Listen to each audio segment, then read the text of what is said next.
এখানে কলিকাতা বিশ্ববিদ্যালয়ের হিস্ট্রি অনার্সের সেকেন্ড সেমিস্টারের CC3 থেকে মৌর্য যুগের ভারতের উপর কিছু সংক্ষিপ্ত প্রশ্নোত্তর দেওয়া হলো। পরের ভিডিওতে আমরা এই সেকেন্ড সেমিস্টারেরই CC3 থেকে মৌর্য পরবর্তী ভারতের উপরে কিছু সংক্ষিপ্ত প্রশ্নোত্তর দিয়ে দেব।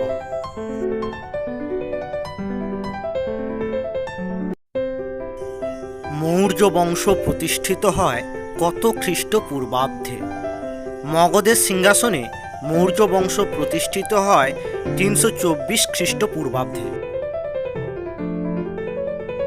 মৌর্য শাসনের সময়কাল কত? খ্রিস্টপূর্ব 325 থেকে 185 পর্যন্ত 140 বছর মৌর্য শাসন চলেছিল। Chandragupta and the Maurya empire প্রবন্ধটি কার লেখা? RK মুখার্জির লেখা। চন্দ্রগুপ্ত মৌর্য কবে সিংহাসনে বসেন? 324 খ্রিস্টপূর্বাব্দে। ভারতের প্রথম সর্বভারতীয় সাম্রাজ্যের প্রতিষ্ঠাতা কে ছিলেন? চন্দ্রগুপ্ত মৌর্য। কোন গ্রিক দূত চন্দ্রগুপ্ত মৌর্যের আমলে ভারতে আসেন? মেগাস্থিনিস। ভারতের প্রথম সার্বভৌম সম্রাট কে ছিলেন? চন্দ্রগুপ্ত মৌর্য।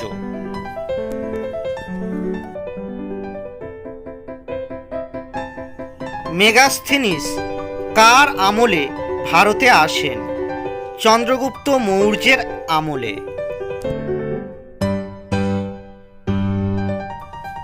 মেগাস্থিনিস কে ছিলেন?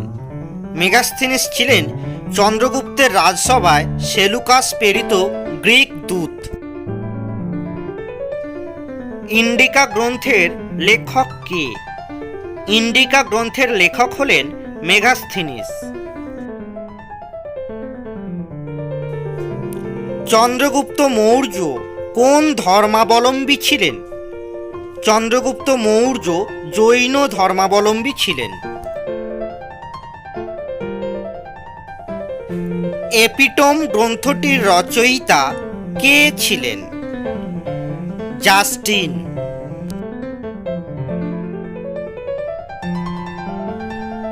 অর্থশাস্ত্র গ্রন্থটির রচয়িতা কে ছিলেন? কৌটিল্য।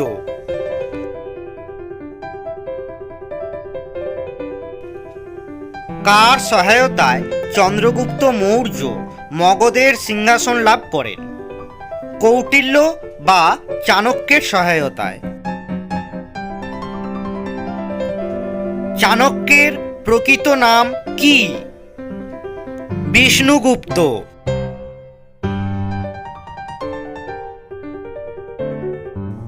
চাণক্য বা কৌটিল্য কে ছিলেন? কৌটিল্য চন্দ্রগুপ্ত মৌর্যের প্রধানমন্ত্রী এবং অর্থশাস্ত্রের রচয়িতা ছিলেন। চন্দ্রগুপ্ত মৌর্যের মৃত্যুর সময়কাল কত? আনুমানিক 300 খ্রিস্টপূর্বাব্দে জৈন ধর্মের রীতি অনুযায়ী অনশনের মাধ্যমে চন্দ্রগুপ্ত মৌর্য প্রাণত্যাগ করেন। মৌর্য বংশের প্রতিষ্ঠাতা কে ছিলেন? চন্দ্রগুপ্ত মৌর্য।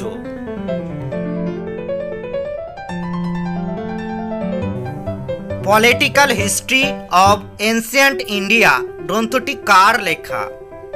গ্রন্থটি HC রায়চৌধুরীর লেখা।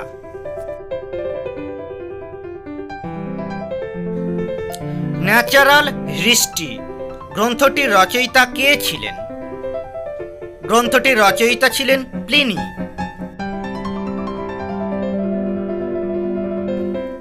মুদ্রা রাক্ষস নাটকটি কার লেখা? এটি বিশাখা দত্তের লেখা।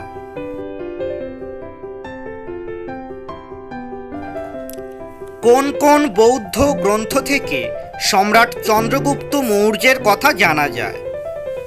বৌদ্ধ গ্রন্থ মহাবংশ, দীপবংশ, মহাবোধি বংশ থেকে চন্দ্রগুপ্ত মৌর্য সম্পর্কে নানান তথ্য জানা যায়।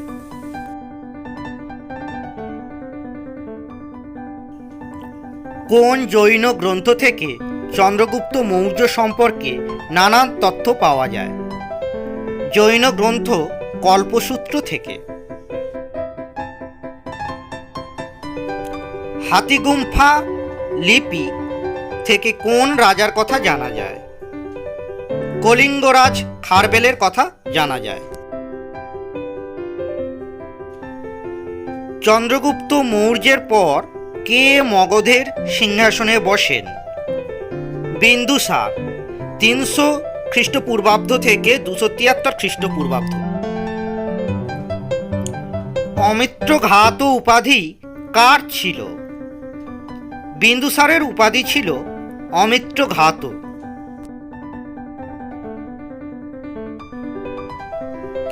বিন্দুসারের পর কে মগধের সিংহাসনে বসেন? বিন্দুসারের পর অশোক মগধের সিংহাসনে বসেন।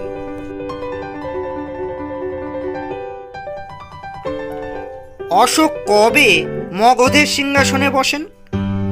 অশোক 273 খ্রিস্টপূর্বাব্দে মগধের সিংহাসনে বসেন।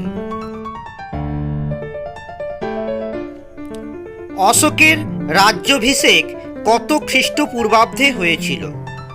269 খ্রিস্টপূর্বাব্দে হয়েছিল। মৌর্য বংশের শ্রেষ্ঠ সম্রাট কে ছিলেন? মৌর্য বংশের শ্রেষ্ঠ সম্রাট ছিলেন অশোক। মৌর্য বংশের তৃতীয় সম্রাট কে ছিলেন? মৌর্য বংশের তৃতীয় সম্রাট ছিলেন অশোক। অশোক কবে কলিঙ্গ আক্রমণ করেন? 260 খ্রিস্টপূর্বাব্দে, মতান্তরে 261 খ্রিস্টপূর্বাব্দে অশোক কলিঙ্গ আক্রমণ করেন। মৌর্য সাম্রাজ্যের ইতিহাসে সর্বশেষ বৃহৎ যুদ্ধ কোনটি?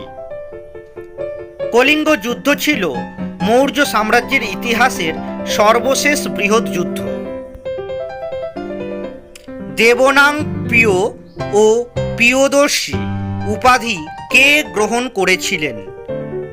অশোক দেবনাং প্রিয় প্রিয়দর্শী উপাধি গ্রহণ করেছিলেন। অশোক কার কাছ থেকে বৌদ্ধ ধর্মের দীক্ষা নেন? বৌদ্ধ ভিক্ষু উপগুপ্তের কাছ থেকে অশোক বৌদ্ধ ধর্মের দীক্ষা নিয়েছিলেন। মৌর্য সম্রাট অশোক কোন ঘটনার পর থেকে যুদ্ধনীতি ত্যাগ করেছিলেন? মৌর্য সম্রাট অশোক কলিঙ্গ যুদ্ধের পর থেকে যুদ্ধনীতি ত্যাগ করেছিলেন। সম্রাট অশোক কোন ধর্ম প্রচার করেছিলেন? সম্রাট অশোক বৌদ্ধ ধর্ম প্রচার করেছিলেন।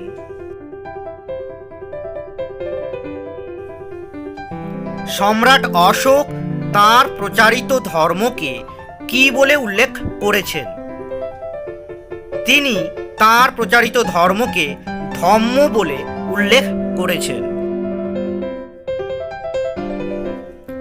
সম্রাট অশোকের ধর্মকে বৌদ্ধ ধর্ম বলেননি কারা?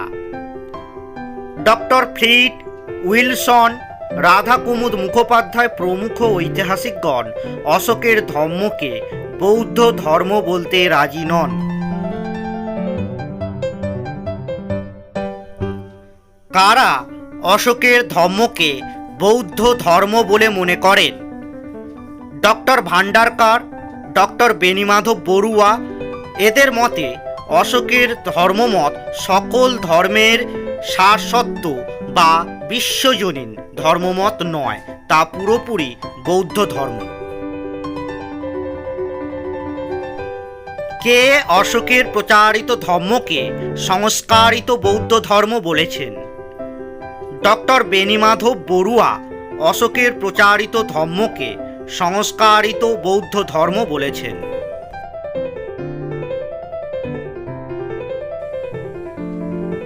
অশোক মানব জাতির প্রথম ধর্মগুরু একথা কে বলেছেন? ঐতিহাসিক স্মিথ একথা বলেছেন। অশোকের আমলে কোথায় কবে বৌদ্ধ সঙ্গীতি অনুষ্ঠিত হয়?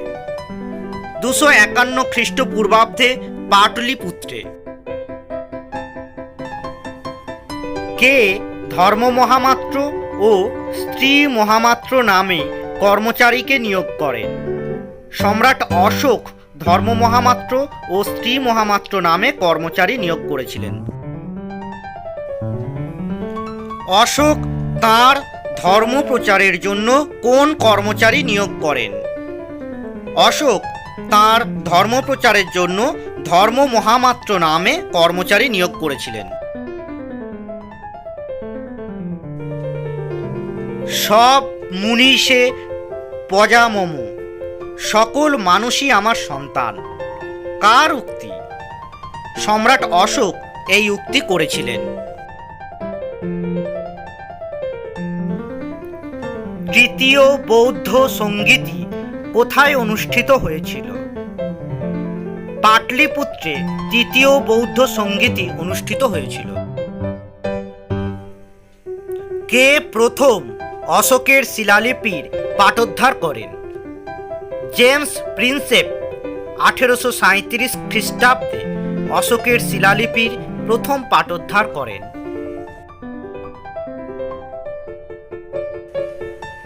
অশোকের শিলালিপি কোন ভাষায় লেখা হয়েছিল? পালি ভাষায়।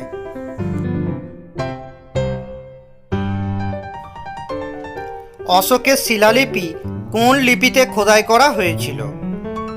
ব্রাহ্মী ও গ্রিক লিপিতে অশোকের শিলালিপি খোদাই করা হয়েছিল।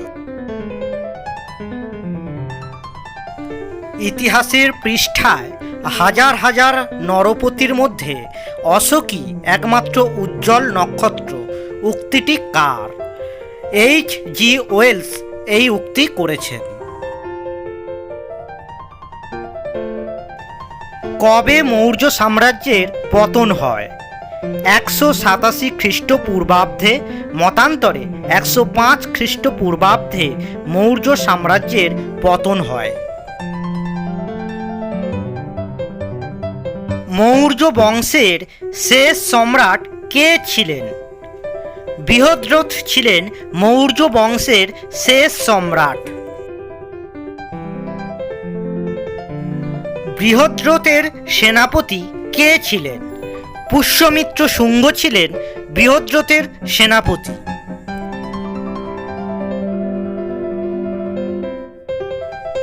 বৃহদ্রথকে কে হত্যা করেন? পুষ্যমিত্র শুঙ্গ বৃহদ্রথকে হত্যা করে শুঙ্গ বংশ প্রতিষ্ঠা করেছিলেন। মৌর্য বংশের পর মগধের কোন বংশ সিংহাসনে বসে? মৌর্য বংশের পর শুঙ্গ বংশ মগধের সিংহাসনে বসেন।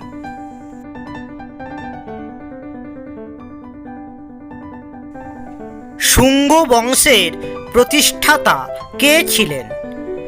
পুষ্যমিত্র শুঙ্গ ছিলেন শুঙ্গ বংশের প্রতিষ্ঠাতা।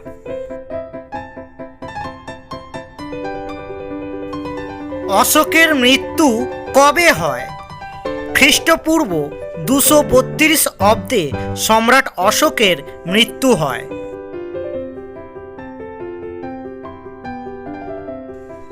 মৌর্য বংশের শেষ রাজাকে কে হত্যা করেন? মৌর্য বংশের শেষ রাজাকে হত্যা করেন পুষ্যমিত্র শুঙ্গ। সম্রাট অশোক কত বছর রাজত্ব করেছিলেন? সম্রাট অশোক 37 বছর রাজত্ব করেছিলেন।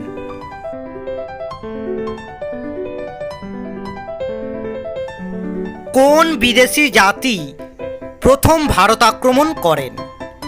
পারসিক জাতি প্রথম ভারত আক্রমণ করেন।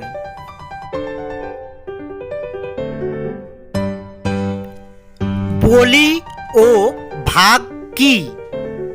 মৌর্য আমলের এক বিশেষ কর হল বলি ও ভাগ।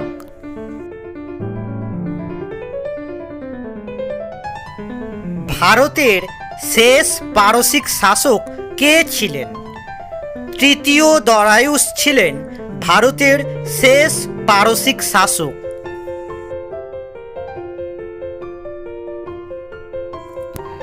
মৌর্য যুগে কত ধরনের মুদ্রা পাওয়া যেত?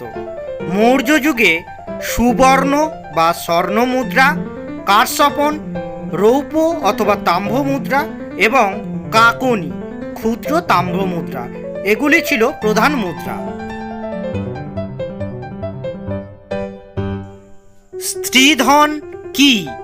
মৌর্য ও মৌর্যোত্তর যুগে সম্পত্তিতে নারীর অধিকারের প্রসঙ্গ উল্লেখ করেছেন সমকালীন শাস্ত্রকাররা। উল্লেখ্য, প্রাচীন গ্রন্থগুলিতে নারীর ব্যক্তিগত সম্পত্তি স্ত্রীধন বলে বর্ণিত হয়েছে।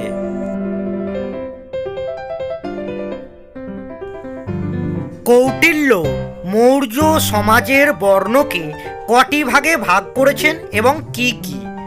কৌটিল্য মৌর্য সমাজে বর্ণকে 4টি ভাগে ভাগ করেছেন, যথা ব্রাহ্মণ, ক্ষত্রিয়, বৈশ্য এবং শূদ্র। খ্রিস্টপূর্ব 6ষ্ঠ শতকে ভারতের 2টি পরিচিত মহাজনপদের নাম লেখো। ব্রিজি ও মল্ল খ্রিস্টপূর্ব 6ষ্ঠ শতকের 2টি পরিচিত মহাজনপদ।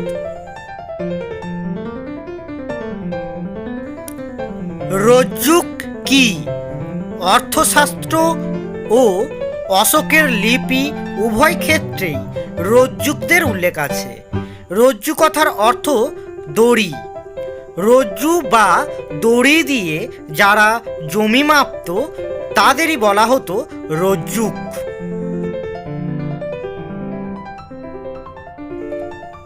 অশোকের কোন লেখতে ধম্ম শব্দটির প্রথম উল্লেখ পাওয়া যায়? মাস্কি লেখতে ধম্ম শব্দটির প্রথম উল্লেখ পাওয়া যায়। বিন্দুসার কত বছর রাজত্ব করেছিলেন? পুরাণে বলা হয়েছে বিন্দুসার 25 বছর রাজত্ব করেছিলেন, কিন্তু বৌদ্ধ ঐতিহ্যে দাবি করা হয়েছে তিনি 27 বছর রাজত্ব করেছিলেন।